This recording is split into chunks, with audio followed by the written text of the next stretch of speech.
Hey guys, it's Dominic here. First video on the channel in a while. Also going to get posted on Jobber's channel.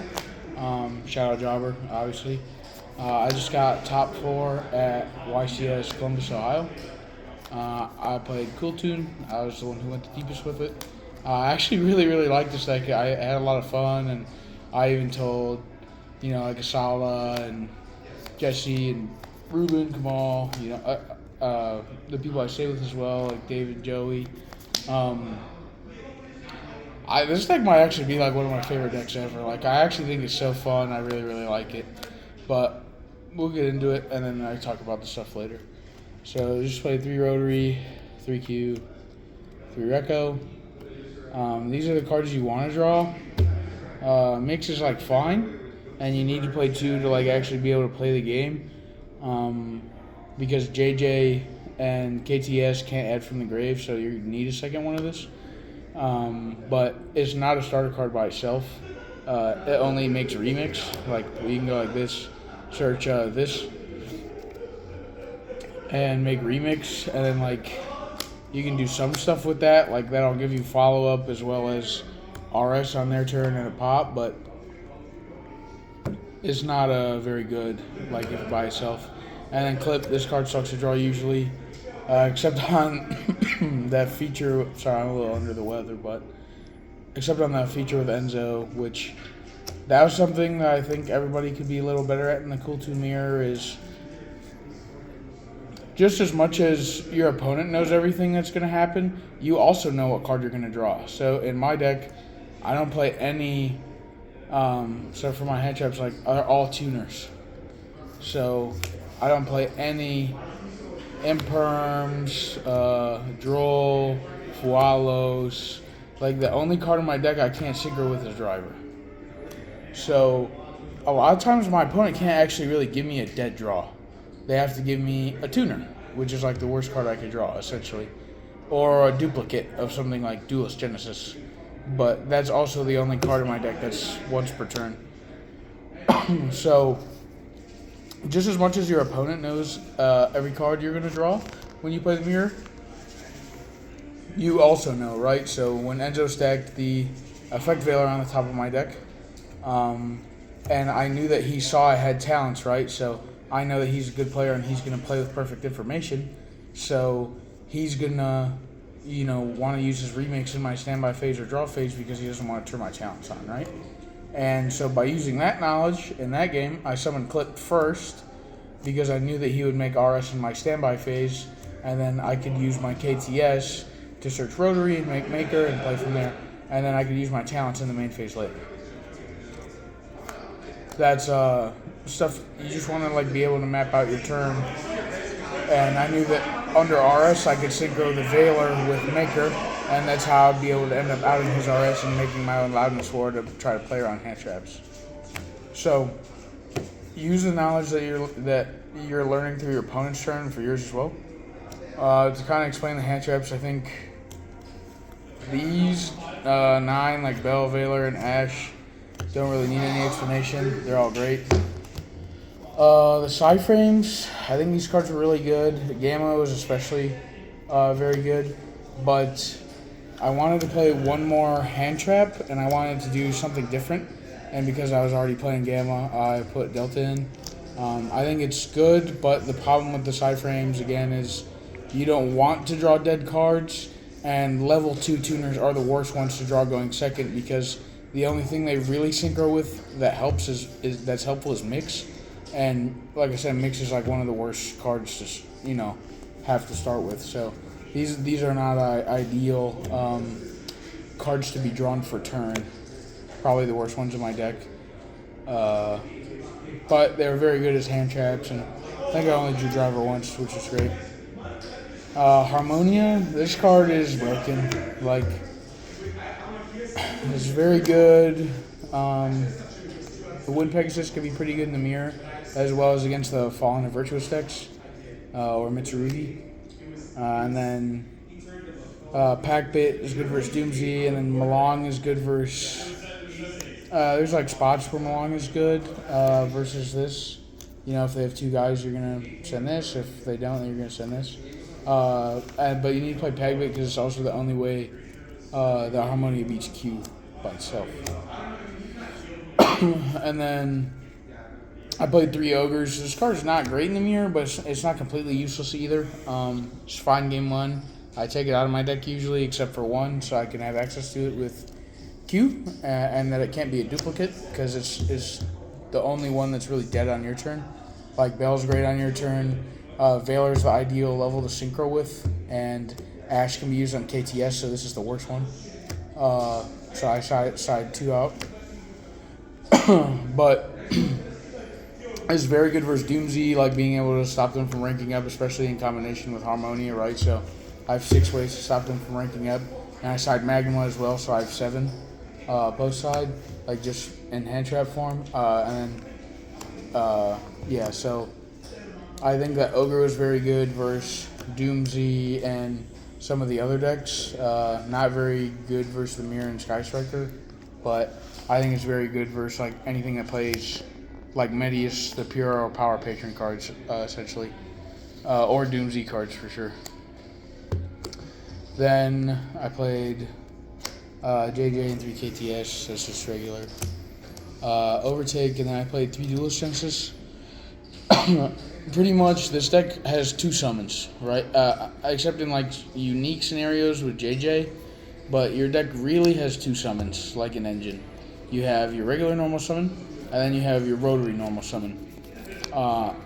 If a normal deck, that doesn't look at your hand, so not the mirror, is going to be playing cards like Fallen of the Virtuous, I think pretty much literally all of them play that card other than the mirror, and even some of the mirror play that card. But how most people play against your deck is clearing monsters, and if they clear the monsters, like if you don't have Q and they clear your first 2 monsters, this is the card that like is able to keep you playing. It's pretty simple. And then this card's also diverse because it can search Kewl Tune Synchro as well if you didn't need Overtake. So the card's very good.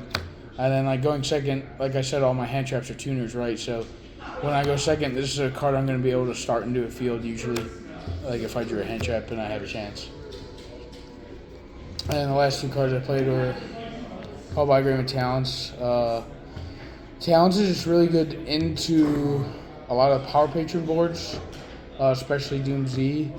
And it's good going first when your deck has 2 different pushes, which with a lot of your hands that could be like, Recco Effect Veiler, like if they hand trap the Recco and you talents them, and now the game becomes better. And then Call by the Grave is not only great going first, but it's good as an interaction going first when you set it, even if they don't have a hand trap. And then it's great versus Remix, so very good. It's good versus Rimbrum too. For my side deck, I played 3 Fualos. This was a card that I didn't want in my main deck, same as Droll, because while both these cards are very good against certain decks, Fua is good against most decks going second, like, one of the best cards essentially. These cards are not tuners, so like the same theory I used with my Raziel deck that we won YCS Las Vegas 2025 with, where I didn't main deck Fualos, is you don't want to go first and have any of your cards be dead. You either want to be able to synchro with them or use them as interactions. This one could be used as an interaction, but wasn't really great in every matchup and still can't be synchroed with. This one, if you draw going first, is literally a dead card. Like, there's nothing that discards in this deck except Pac-Bit. So, sided it for going second. Didn't want it in my main deck. Magnemut, this card's very good, and it searches Harmonia. And then I played a second Delta. I think this card is good versus the non-Kewl Tune decks, essentially. So, like, you put this in versus Mitsurugi, Striker, the Power Patron decks. Like, they have a lot of good spells. And this one can also negate Scales, which is really cool. And I played Duster and Lightning Storm, going second against the back row decks. And then my suite of going first cards was I played 3 Prohibition, which I know is kind of funny.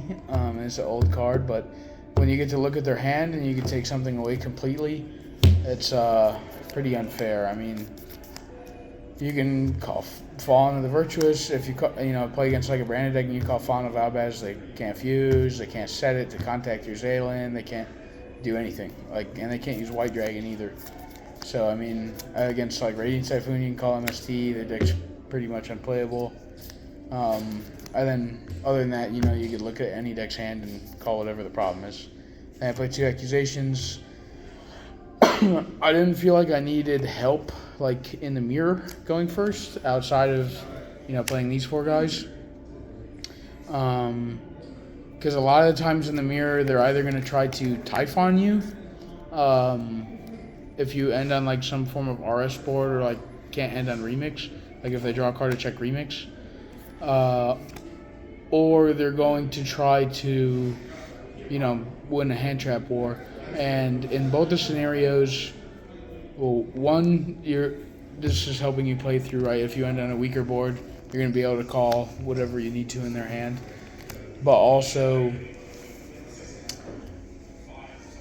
you having the hand traps and searching follow-up in that matchup is just going to be good enough for you. And then by Accusations for like the branded decks and the decks that play like real board breakers instead of hand traps, or the Power Patron decks, you could banish all 3 of one of the scales. Geppetto is like a huge one for Doomsy, and then reframing for the counter trap going first. And shout out Clifton Land for finding the probations for me. I couldn't find the card before the tournament. They were great. And then extra, I could play 2 Maker, 2 RS, 2 Remix, Crackle. I think this card's actually really cuttable. I didn't summon it at all. But it does come up in like some niche spots. I played 2 Loudness Wars, so this is something different I did than most people. You saw it in one of my feature matches for one of the matchups I played for, but in Strike Striker you go like this, and it's almost like a Dupe Frog-esque effect where they protect each other. So there's nothing your opponent can really do, and you can also, in some grind games, you really need to be able to make a second Loudness War, or you want to be able to, if it gets clipped or something like that, could be really bad for you, which I think this card's just incredible. Like what it is, it's the card that you're going to use to play around Fallen and Virtuous. It's the card you're going to use even against Doomsy. When you put up 2 of these, they're only out as Drastius or Crown, like in out as Drastius, which you can save your Loudness Wars with Maker in the Grave and Mix and stuff like that to just bounce Drastius when it tries to rank up or blow it up. Unless it's equipped with Doomdirg, then you need to use Maker. But you always have access to Maker if you got this far, so it's pretty easy. And then, they have to draw Crown otherwise, but they literally can't do anything to this. Like, Skystriker can't do anything to this, Mitsuru can't do anything to this. It's, even the mirror, kind of struggles with it outside of Typhon. Back-to-back, self-explanatory. Amitara, just to be able to synchro with Harmonia and Rotary, and then counter trap. Zaylin is broken. And then these are the 3 targets I played. I didn't play Luluith because I didn't feel like shuffling my deck when I played all the tuners was actually that needed. Like, I'd much rather send this or send this as interaction most of the time. And then I didn't want to try out the Fallen cards at this event, so I didn't feel, I didn't have any great targets for Luluith outside of Effect Dealer. But that was the deck. Biggest shout-outs go to Alex Cancel for making me play more Yu-Gi-Oh! And always being super supportive. The rest of my friends in Houston, Carlos, Dan, Zach, Michael, Hector. I think those are the ones I play Yu-Gi-Oh! With mainly, but they were helping me prepare for the event. And shout out Mystic TCG as well. Go check them out. And that's all I got for you. Stay jamming.